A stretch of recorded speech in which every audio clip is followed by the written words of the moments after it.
Hello everyone, this is the channel AgileSeeker. My name is Arman and today our guest is Wanja Murekio, Senior Program Manager from Nairobi, Kenya. Am I pronouncing the name correct, Wanja? Wanja. Wanja. Okay, sorry for that, Wanja. Okay, thank you for joining us and thank you for accepting the proposal. I need to say it was really difficult for both of us to find time, mostly because of me. So thank you very much that you have found time to join us. Thank you. Okay, so Wanja is the multi-talented project manager, very known in Africa, and she's a senior program manager. She has a multiple certifications like an MBA, Prince 2, PMP. So it is very interesting. It's going to be very interesting talk. So let's start from the beginning. How you actually get in the project manager, because there is an interesting misconception that project managers are not born, they're like created due to some circumstances. How was your path in project manager? How you firstly appear in this area? Okay, so I'll say that my interest in project management started very early in my career life, because the first two jobs I had actually were project setup jobs, and I was not a project manager at the time. I was just one of the project team members, but this for me presented, an idea of what projects are all about, and it became something that was of great interest to me. So when I joined the organization that I'm currently working for, which is in the telco industry, I started as a customer care representative, but I had my eyes set on the goal to get into project management. So when we would be asked, do you want to volunteer to be a project team member, to do some user acceptance testing or user training for new solutions, I would volunteer for those kinds of roles to get this experience of just being in the project environment. And this prepared me very well when now a project role came up at the organization, because I had done projects before in terms of being a project team member. I had gone into quality assurance, I had gone into business process management. So it was very seamless to now get into the project environment at my organization and become the actual project manager. So it's been an interesting journey, many years, more than 10 years actually. And I really enjoy it. I really enjoy what I do. Interesting that you're saying that you enjoy. Many project managers that I was saying that it's a bit unthankful job. I mean, there is a famous saying: when the project is successful, the credits goes to the team. When the project is unsuccessful, it's always the blame for the project manager. So this is something I think we need to accept. It's true. That is true. Yeah. But when you're a project manager, I think there's a lot of glory that escapes you, despite all the hard work that you do.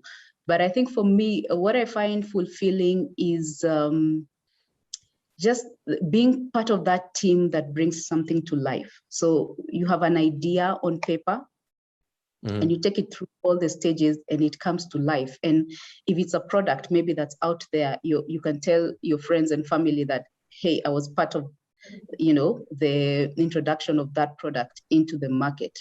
So it's not so much people clapping their hands and saying, well done, Wanja, for this project, but it's you seeing people using the solutions that you're bringing to life that gives me that fulfillment. So I appreciate that bit of being a project. So you're finding motivation in seeing the results of your job. Yes, the results and the outcomes, that's enough for me. I see. I was going through your LinkedIn profile, and I see that you had a quality assurance work in past in the same company that you're saying. I'm saying it's Safaricom. Yeah, if I'm correct. Yes. So being a quality, there is a myth that quality assurance engineer, quality assurance specialists, then transition to the project management is a bit hard, because quality assurance management work is a bit in a different area, let's call it. How was your transition? I mean, was it smooth, or you have some obstacles on the way that you need to overcome, like maybe some theoretical knowledge, or it was like a single way journey, like going like the full throttle and going forward? How was it? I think for me, it actually was part of the process into preparing me for a project management role, because the quality assurance role that I had at my organization was actually very broad, and it was I had some participation in projects, but I also had a level of participation in financial and process audits for our retail stores in the organization. So when I think about the participation in projects, I was doing mostly user acceptance testing. So, you know, we would go in and go through that whole process. And for me, when now I became a project manager, I could relate very well to the testing phase, because I've been there, I've been a user, I've been a tester. I know, you know, what testers go through. I know the challenges. I know, you know, how you plan for testing time and it doesn't always work out. What are the hiccups? What are the preparations you need to have done before? So for me, it was sort of a preparation. So part of the learning process that helped me become an even better project manager. Yeah, I see. Yeah, actually, the current, let's call it, the way how the current project managers are is like the multi-skilling. Yeah. So how many skills do you have? So it's now like in various industries. And one of my friends who is actually also in project management is saying like the project manager is a profession by itself. So there is no such kind of stuff like IT project manager or like construction project manager. So it's a project manager, a person who can get the things done. Let's call it like this. So I think having some multi-skills is actually helpful about this. So if we're going back in, like you said, like more than 10 years ago, so the project management has, in my opinion, a significant evolution through that. So there are a lot of new methodologies, frameworks, styles of work, let's call it. The world itself changed.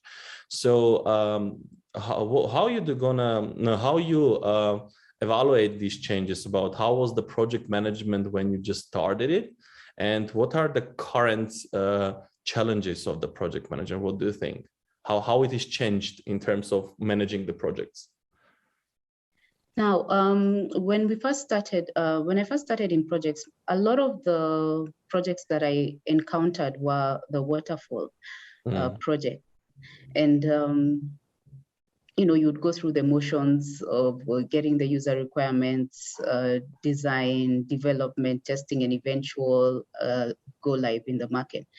But how things have changed, and it's caused even for me as a project manager to really try and upskill myself, is that the business environment is changing. People want their products in the market faster than, you know, Waterfall projects can manage. And hence, you know, the move to Agile. So I first encountered Agile, I think, in 2016. And it was a very new concept to me. You know, I had already gone through Prince 2. I had done MSP, managing successful programs, but I had never really experienced Agile or been exposed to it. So when we first got to hear about Agile at the organization, and we even went through some training at the time, we decided to try out this Agile methodology with one of the mobile applications that we were developing. And it really worked well.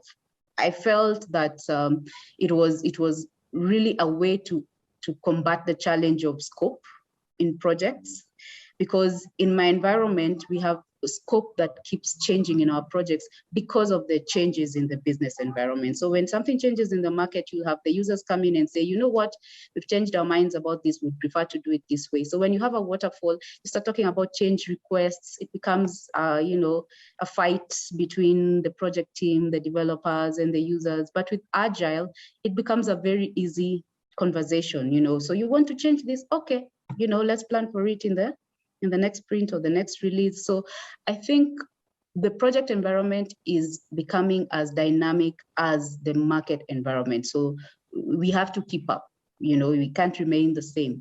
Then let's talk about the new technologies.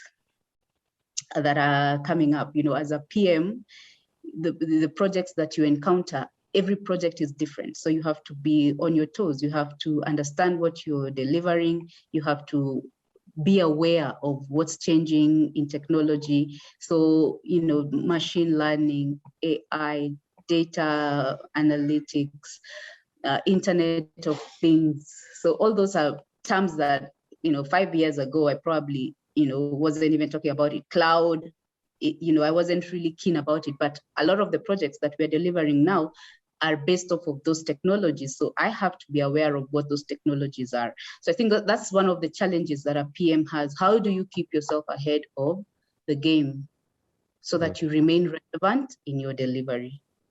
Yeah, I see. Yeah, I perfectly agree. And in terms of technologies, I think something new always appear even the next day.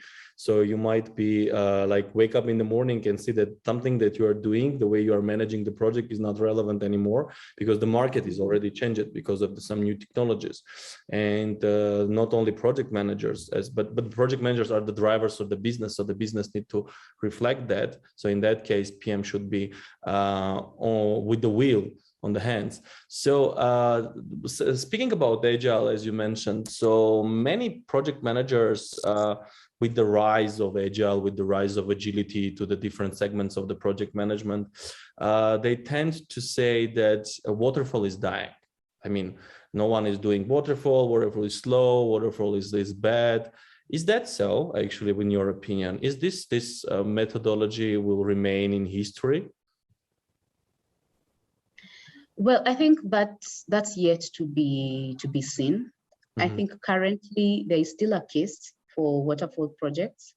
I do believe there's some, you know, like large infrastructure projects that really can be delivered through Agile. You just have to go through the motions of waterfall. And there's a huger case for Agile. So I think it depends on the nature of what you're delivering. And then you have to look at how you want it delivered and choose the best methodology for you. But in my environment, we still have a big case for waterfall projects. In fact, a lot of the solutions that we bring on board start as waterfall. And then eventually, as you're adding on to that product, it then now becomes an agile project. Yeah, I see. I think actually one of the challenges of what Waterfall needs to handle is that for Waterfall, a project manager required to have a lot of theoretical knowledge, really. If you remember the PMBOK, it's like a huge book, and there is literally everything in details. Agile is more like, in my opinion, like mostly based on instincts, on values, on how you treat project team, how you handle changes. So it's like more, how my friend says, it's like more in the soul, not in how is it in the brain, despite the fact of the waterfall. So I think waterfall will still remain, in my opinion, but it needs to evolve. I mean, it cannot stay. So if you remember, I think 2 years ago, there was a 50 years of the PMI University Project Management Institute. And one of the key things in the speech was told that we kept leadership in the project management for the last 50 years because of Waterfall. Now it's time for another 50 years. And for keeping that leadership, we need to adapt. That's where the PMI introduced actually the Agile. So currently the latest PMBOK, it has a lot of information about Agile. So I think the market will change. I mean, it will be taking more part in Agile than I guess in the Waterfall itself. But it still will remain in the large infrastructural project. The issue is also about, I guess, in countries. There are a lot of countries where the Agile is not developed well. Yeah, so it's still people believe in the, let's call it hierarchical project management. Yes. So the question is the following. Once I had an interview about the servant leadership, and there was a very interesting question saying like, which form of leadership do you believe as a project manager? And I think honestly, until the latest years in Armenia, it was like natural, like hierarchical leadership. So the most influential, the most powerful guy is always a project manager, and it's always on the top and like saying everyone, you are doing this, you are doing this. So currently it is changing. But still, in your opinion, is this leadership style like autocratic, let's call it like this? It's still maybe needed in some project, because this is very sensitive question. Are there any projects in your opinion there you will need this autocratic opinion, or it's like just will still remain in history? I think it's slowly dying, but the reason why you need that kind of leadership is mostly based on also the kind of team that you're having to deal with. What I like about Agile is that, there's a lot of self-organization within Agile teams. And so the project manager, or let me say the Scrum Master in Agile, is not like a task master. You're not busy following people up. This is the plan. Today we were supposed to do this. Have you done it? Is it finished? Because teams are supposed to be accountable for what they're doing. Now, the reason why in Waterfall it seems like the PM is so autocratic, commanding people do this, do that, is because of the need to stick to the project plan as it has been defined and the constraints of time. So I think it's the nature of how Waterfall is delivered that makes it so that the PM is, yeah, I see. king of the jungle, commanding people. But you may find, some teams in Waterfall are also quite organized, especially for projects which are the tasks are easy and not new, and the people are already used to what they're doing, so it sort of almost becomes business as usual. That one, it's easier.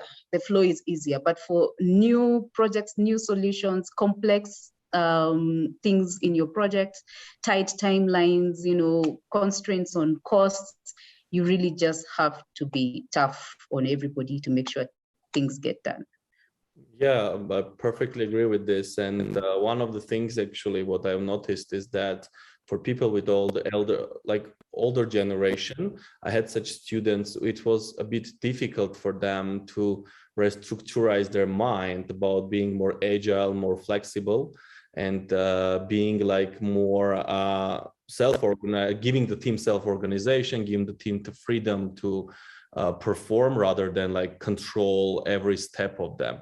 So I think this is also a big challenge for people that are in the industry and they like used to work with the Waterfall, because there was nothing like I think 30-40 years ago there was nothing except Waterfall, and they used to work with this.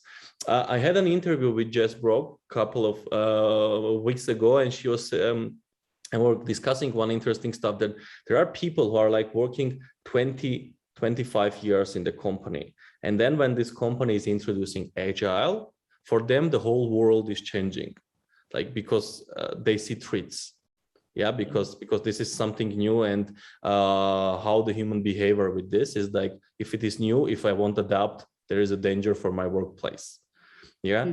So have you ever experienced in your project teams like introducing something new, maybe some new tool or maybe some new framework or technology, and how you overcome this resistance? Any tips for this from your side?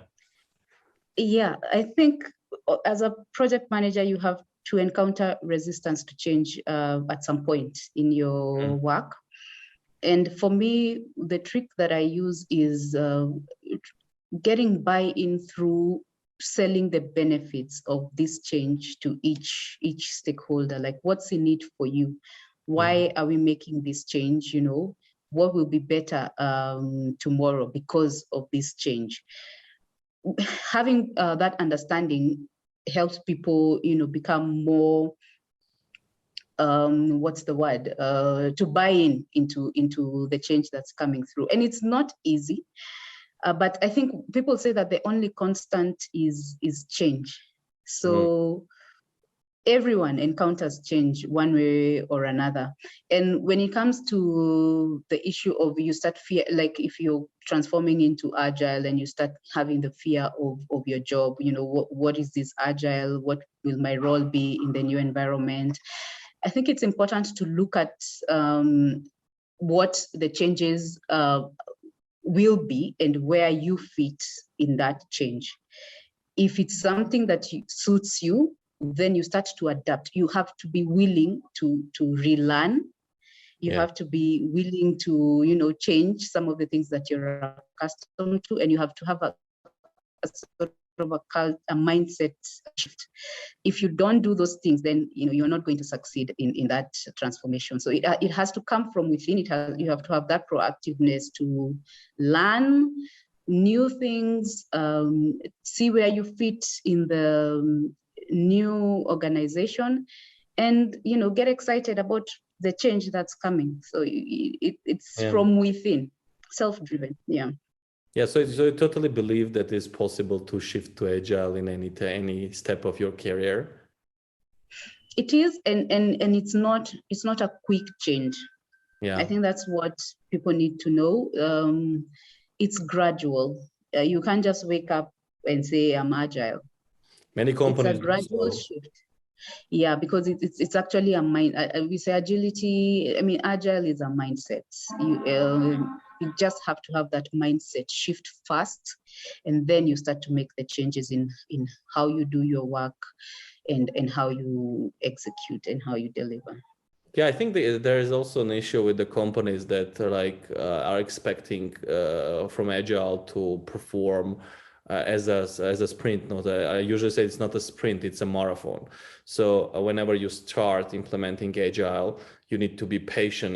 You have to be patient enough to have patience to people to change, to adapt, and to accept, first of all, in their minds that there is no dangers, it is no threats. It's just the same job done differently. So this is, I think, the biggest issue that people need to understand. And I think the management role, not only the project manager, but even the upper managers, the stakeholders, their role as well to help people.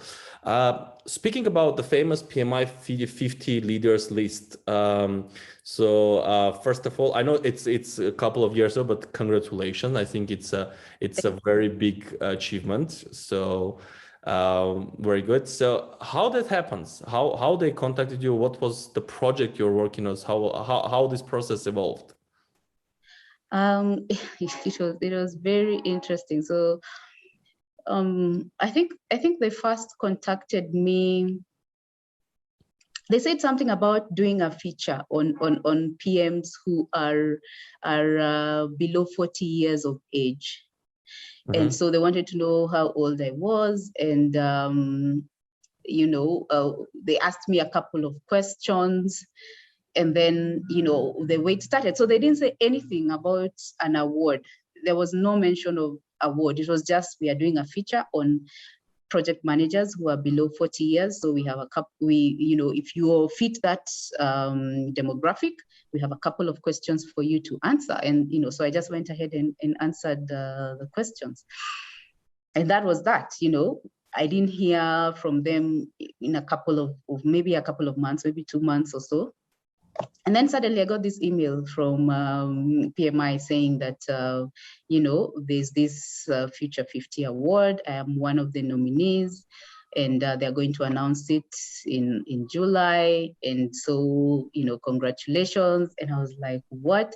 And then they had this whole write-up, and I could tell, you know, the write-up was based on the answers I had given in the questions that they had sent me earlier. So, you know, it just hit me. Okay, so that's what this was about. It was shocking and exciting, and, you know, I mean, it was really, really, and it was during COVID, smack in the middle of, you know, COVID. It was July of 2020. So it was really something good to happen to someone, you know, in that phase of life. And the projects I was handling then, and still handling even now, are projects to do with mobile money. Yeah. The M-Pesa, I don't know if you've heard of M-Pesa. It's a mobile money service here in Kenya, where people are able to send each other money through the mobile phone.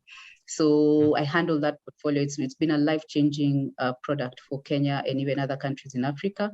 And we are really proud of what we've been able to achieve with M-Pesa mobile money. So, that was what the award was based on, the work that I have done in those projects. And in fact, one of the key projects that we've delivered in that portfolio of M-Pesa was part of the top 100 projects last year still. Fuliza, it's called Fuliza M-Pesa. It's a mobile money overdraft solution, like how you have a bank overdraft solution. Yeah, so that was in the top 100 of last year. So it was a good year all around. I feel that award, it's future 50 leaders. So it's a challenge to those of us who've gotten it, that we need to be the future leaders. So, it's challenging you to keep doing what you're doing, be even better, and be a leader and a role model to others. So I took it more as a challenge rather than, a reward that here you're already there. No, it was, you're on the path to get there. You need to work hard to prove us right, something like that. Yeah. I need to say you are being humble, because first you say that it was just a question, and then you are handling one of the life-changing projects with a huge social impact, and it's changing lives of people. So I think these two things are heavily interconnected, and just wanted to say that I am very, very impressed with the things that you are doing, with the project you are handling, because I'm a big fan of social impact projects. I mean, I think that the project managers need to have this dedication with the social impact, with the social impact of the project. Even if it is a revenue-based project or something like this, it always has this social impact with the ordinary people life. And the project manager is the person who has handled this. So how was the personal change for this award? How what was the, like, let's call it inner change, like before, after the award, let's call it like this? I think for me, number one, it really, gave me a validation in terms of what I do in my work, especially because it's a global award. Yeah. So when you're recognized at that level, it really, gives you validation in terms of what you do and why you do what you do. And then in terms of my project management work, I've been able to get networks with, PMs from all over the world, from, the fellow project managers and other leaders in the world who are nominated. So it's been very exciting connecting with them, learning from them. And it's opened up my eyes to what's out there and what's achievable. So, there are bigger things than just where I'm seated right now. Yeah, I see. Yeah, I perfectly agree with you. So I think the best thing that project manager can do is to continue the learning path. So what I usually say when I'm teaching students is like, the project manager profession, in terms of even recognition, it may be unthankful, for example, as a profession, but it's always beneficial, because you're seeing new people, you're working with different people, you are part of something bigger.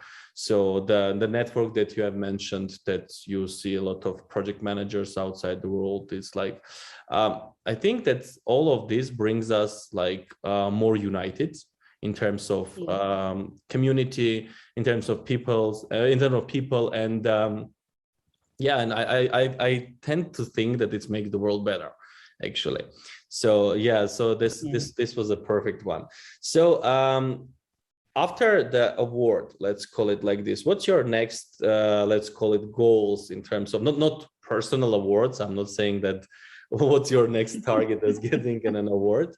What's your next goal for the year? Because the 2020 was a really heavy year in terms of COVID, all this remote stuff and everything. So what's your next goals? So right now I'm working on upskilling myself in terms of getting familiar with all the new technologies around us. So I'm doing a lot of learning on LinkedIn. I'm doing a lot of learning on all the online platforms which offer trainings. And I think the future PM, has to have, skills that are relevant to, future technologies. So that's what I'm currently working on. And I believe that even my current work environment is actually enabling me to be even better at that, because, we have all those technologies that we are working on here in Kenya and at my organization. So it's very exciting. It feels like you're going back to school. But I think it's very, very relevant for the future. We cannot continue to deliver the way we've been delivering. I think you need to be very aware of these new technologies. You need to be able to have something to say in a room where these things are being spoken about as a PM.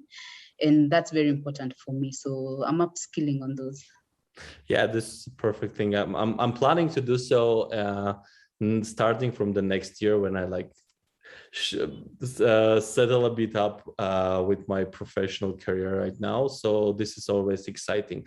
So I perfectly agree with you on that currently what I'm observing in terms of the market, that the requirements for being a project manager are currently uprising. So if we go 10 years ago, so in terms of work announcement for the project managers was I don't know, PMP certification is a plus, or something like this. You have to have certain skills which are relevant to the project. Currently, the companies, as I see, and the community is requiring to be a step further. So there is a requirement to bring benefit to the company, to bring the benefit to teammates and everything. So all this multi-skilling and all these relevant new technologies, new techniques, new frameworks and everything will become more and more essential. So the project management, I think, is having an exciting future in terms of the people who are ready to learn. Let's call it like that. Yeah. So yeah, you're right. It reminds me of just an incident. Well, not an incident, just an experience I had recently. I had someone write to me and tell me, oh, I've looked at your LinkedIn profile and I liked what I saw. Could you please register on our platform and we can see, what opportunities are out there, for you. So I go into the platform, and then it says that you have to select 3 skills that you're very good at. Yeah, 3 top skills. So when I and then it's a drop down. You can't even type it in yourself. It's a drop down where you choose. So when I go in, I see Angular, I don't know, JavaScript, Java, C++, UX.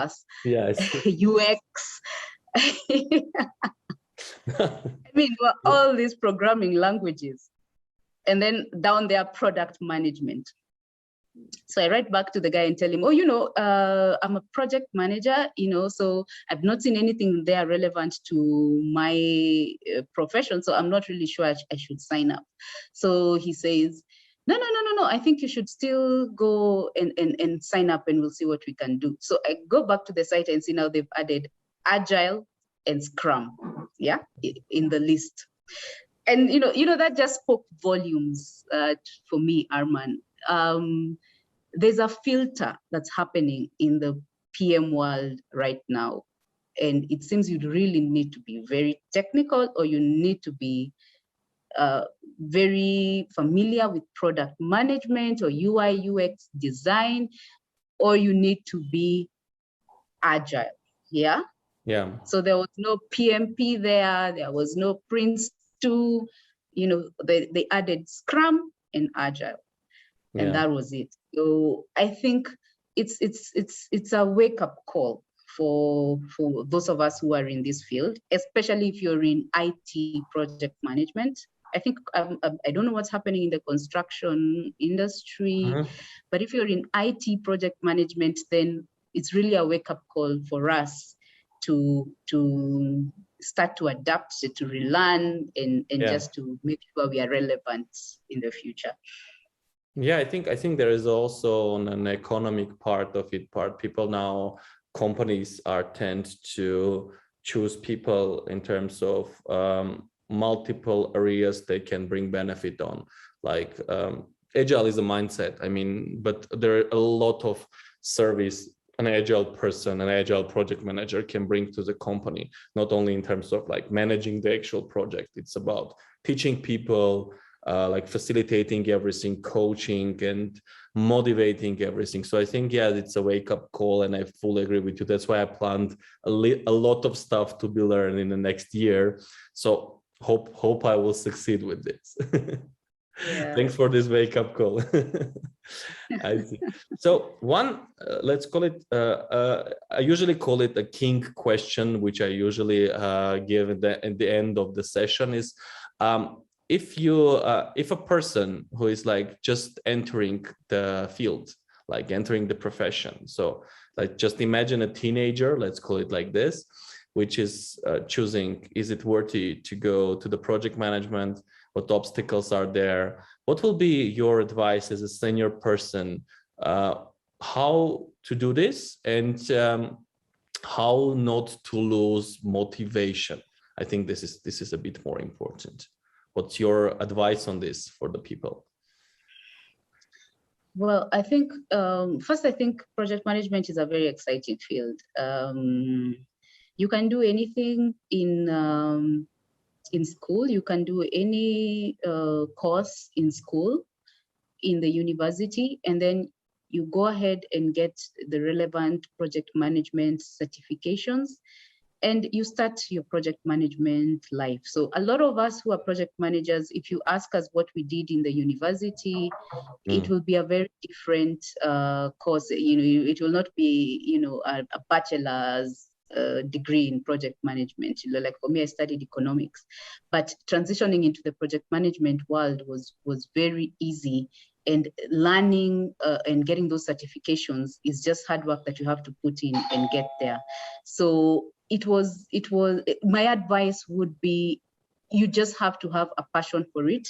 You have to have that interest. You need to be excited about bringing things to life. I think that kind of attitude and mentality is necessary for a project manager.